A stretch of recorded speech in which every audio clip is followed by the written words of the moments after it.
आज हम बात करते हैं आरबीएससी 2025 में जो फिज़ का पेपर आया है उसका सॉल्यूशन देखते हैं।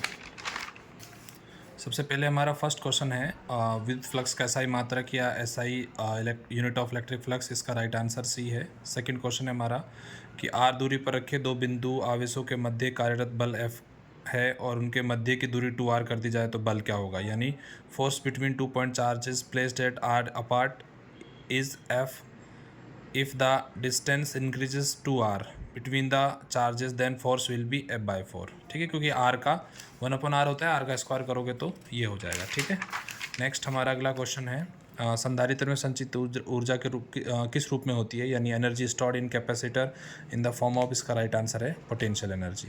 नेक्स्ट है हमारा एक परिपथ दे रखा है आपको, इस परिपथ को मैंने इस तरीके से सॉल्व कर दिया है, इसका राइट आंसर है 2/5 एम्पियर। ठीक है, नेक्स्ट हमारा जो क्वेश्चन है उसको देखें तो कह रहा है कि an electric charge Q is moving in uniform electric field B parallel to the lines of force with velocity V magnetic force acting on the charge. मैंने इसको सॉल्व कर रखा है, इसका आंसर 0 होगा। एम चुंबकीय आघूर्ण वाले चुंबकीय द्विध्रुव में थीटा कोण से विद्युत चुंबकीय क्षेत्र बी पर रखने वाले उत्पन्न स्थितिज ऊर्जा क्या होगी हमारी, U equals to -mb cos theta होती है। ठीक है, इसमें मैंने लिखा नहीं है, यहाँ पे लिख देता हूँ मैं कॉस थीटा। उसके बाद हमारा अगला क्वेश्चन जो है इसकी हम बात करें तो अगला क्वेश्चन है एक प्रत्यावर्ती धारा जनित्र क्या करता है, मैकेनिकल एनर्जी को इलेक्ट्रिकल एनर्जी में कन्वर्ट करता है। डी ऑप्शन करेक्ट है। यहाँ पे दे रखा है कि प्रत्यावर्ती वोल्टता का मान यानी अल्टरनेटिंग वोल्टेज पूछिए, तो इसका सिंपल फॉर्मूला था वो एक्स आर पढ़ा होगा आपने, X L minus X C. यहाँ पे उसकी वैल्यू नहीं रखी है, वो V R V L minus V C, यानी जब डेरिवेशन करते हैं तो ये वाला फॉर्मूला बनता है, इसमें आंसर रखा हमने, इसका आंसर 10 वोल्ट है, यानी डी ऑप्शन करेक्ट है। नेक्स्ट क्वेश्चन पे हम जाते हैं कि लेंज के नियम भौतिक राशि के संरक्षण पर आधारित है, तो आंसर इसका एनर्जी होगा। ठीक है, यानी ऊर्जा होगा। आप मीडियम दोनों देख लेना। क्लाइस्ट्रॉन या मैग्नेट्रॉन द्वारा उत्पन्न किया जाता है, तो इसमें माइक्रोवेव्स को उत्पन्न किया जाता है, यानी इसका राइट आंसर माइक्रोवेव है।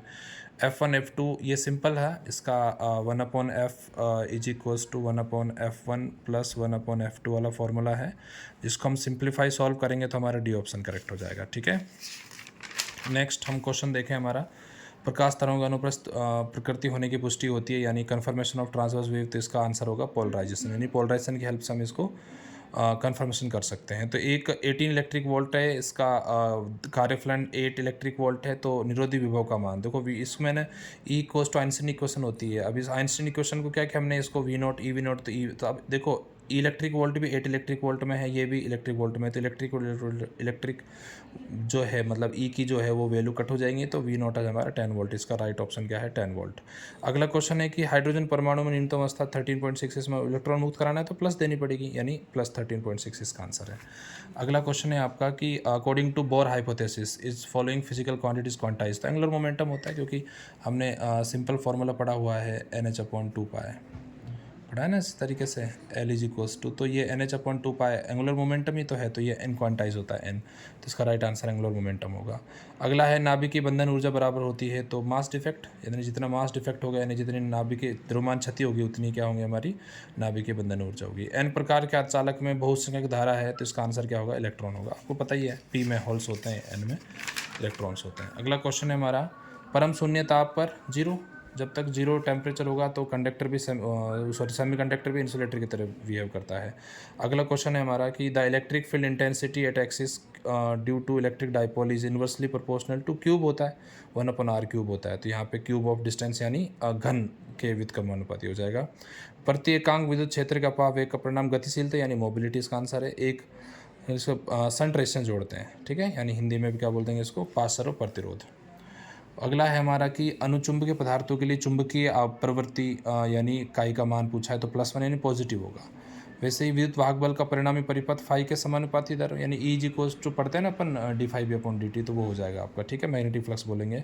शुद्ध प्रेरकत्व युक्त प्रत्यावर्ती परिपथ में प्रत्यावर्ती धारा जो होगी हमारी π/2, प्रत्यावर्ती वोल्टता से π/2 होगी, है ना भाई।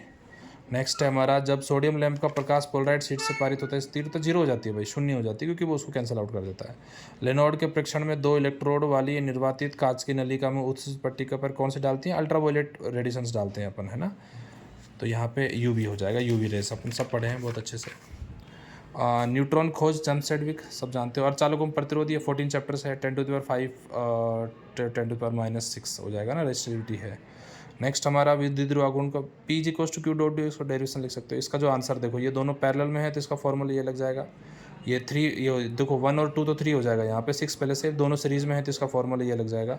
इसको S लिख सकते हो, P नहीं है S ही है ना, और इसका आंसर इसका S आ जाएगा सीरीज़, तो इसका आंसर आ जाएगा 2 पिकोफैरड। ठीक है। अगला क्वेश्चन देखो, ये कह रहा है कि दिए गए परिपथ में गलत चुंबकीय क्षेत्र दर्शाए गए। सही बात है, क्रॉस कर रही है ना भाई, क्रॉस का मतलब चुंबकीय क्षेत्र का कभी क्रॉस नहीं करती हैं, यही पहचान करना है कि क्या नहीं कर रही है, क्रॉस नहीं करती हैं कभी भी, एक दूसरे को काटती नहीं है। एक समान चुंबकीय क्षेत्र B दोलन हेतु M चुंबकीय क्षेत्र उत्पन्न का आघूर्ण हो जाएगा, टो इक्वल टू M भी साइन थीटा है। इसके अंदर देखो S को भाई पास लाओगे तो S बन जाएगा, तो इसमें जो हमारी डायरेक्शन होगी वो B2A हो जाएगी, क्योंकि हमारी यहाँ पे जो करंट होगी वो क्या होगी, क्लॉकवाइज होगी। एकल झिरी द्वारा विवर्तन वाले इस टाइप से डायग्राम बनाया होगा आपने, वो इसका आंसर है। मॉडल पता है कि ये ओनली हाइड्रोजन एटम के लिए होता है। नाभिकीय सिलेंडर में आपको क्या से सब पता है कि 2 लाइट न्यूक्लियस मिलकर क्या बनाती हैं, एक हेवी न्यूक्लियस बनाती हैं। PN संधि देखो, ये डायग्राम बनाया होगा, ये आप सिंपल दोनों आपके बुक में है। स्नेल का नियम ये आपने लिख दिया होगा इस तरीके से। ठीक है। फोर्थ वाले क्वेश्चन में आ जाते हैं हम। फोर्थ वाले में देखो एक क्वेश्चन दे रखा है, इसका आंसर देखो E=2 लैम्बडा अपॉन आर होता है। मैंने इसको सिंपल सॉल्व किया था, इसका आंसर आ जाएगा 10⁻⁷ कूलम अपॉन मीटर। देख लेना आप पुश करके कैसे किया है। यहाँ पे देखो 20 सेंटीमीटर आपको वक्रता त्रिज्या दे रखी है, तो दर्पण से 15 सेंटीमीटर की दूरी पर है। तो प्रतिबिंब स्थिति की प्रकृति क्या होगी, देखो प्रकृति तो रियल यूनिटेड लार्ज होगी, और हमने इसको सॉल्व कर रखा है, इसका आंसर -13 सेंटीमीटर है। देखो ये सिंपल डेरिवेशन करना था आपको, V = KQ/R वाला। ठीक है। ये आपके NCERT में एग्जाम्पल 6.8 है, उसका दे रखा है कैसे करना है, वहाँ पे आंसर ही आ जाएगा इसका। ठीक है। ये पता ही आपको कि ट्रांसवर्स वेव होती हैं एक तो, यानी अपन बोल सकते हैं इनको, और B0 का फॉर्मूला E0/C और C की वैल्यू, ये में जो भी आपने लिखा हो वो सही माना जाएगा। ठीक है। नेक्स्ट अपना क्वेश्चन देखें तो देखो इसके अंदर पूछा है कि 5000 एंगस्ट्रॉम तरंगदैर्घ्य का प्रकाश वायु की से जल की सतह पर आपतित होता है, तो प्रकाश की चाल और आवृत्ति ज्ञात करनी है, और पानी का आवर्तन 4 पॉइंट। देखो F का फॉर्मूला होता है C/λ, आप सब जानते हो, इसकी वैल्यू पुट करिए आंसर आ जाएगा। V का फॉर्मूला होता है C/μ, इसकी वैल्यू पुट करो आंसर आ जाएगा। बहुत ईजी क्वेश्चन है तो, ये पता ही आपको प्रूफ करना है इसमें। और इसमें टोटल एनर्जी E = -e²8πε0/r, इसको काइनेटिक एनर्जी इसकी आती है, पोटेंशियल आती है, दोनों को ऐड करते हैं तो ये आंसर बन जाता है हमारा। ठीक है।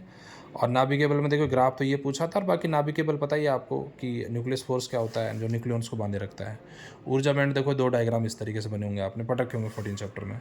और व्हीटस्टोन सेतु देखो सब ये सब जानते होंगे आप, इजीली इसको जानते होंगे, इसलिए मैं इसको नहीं कर रहा हूँ, क्योंकि ये सब डेरिवेशंस हैं जो आपकी कॉपी में आपको मिल जाएंगे आराम से। बायो-सावर्ट्स लॉ का डेरिवेशंस भी आपको मिल जाएगा। दूसरे हमारे देखो प्रकाश विद्युत प्रभाव, सिंपल डेरिवेशंस हैं। आइंस्टीन विद्युत समीकरण, ये भी सिंपल डेरिवेशंस है, इनके बीच में ग्राफ बनाना है आपको। ये IRMS पूछा है, और फिर उसमें पूछा है कि संबंध ज्ञात कीजिए, ये सिंपल है सब। परिपथ के लिए फेजर आरेख सब बना रखा है आपने, धारा वोल्टता है, संधारित्र के लिए पूछा है, बहुत ईजी क्वेश्चन है।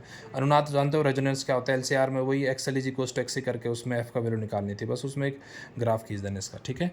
और ये प्रिज्म वाला डेरिवेशन है, वो पतले प्रिज्म के लिए पूछते हैं, यानी थिन प्रिज्म के लिए तो ये डेरिवेशन आ जाता है हमारा। और ये लेंस की क्षमता से क्या से जानते हो आप। और संयुक्त सूक्ष्मदर्शी का मैंने बताया था आपको कि ये कंपाउंड माइक्रोस्कोप का डायग्राम बनाना है, और उसके आवर्धनता यानी M का फॉर्मूला लिखना है।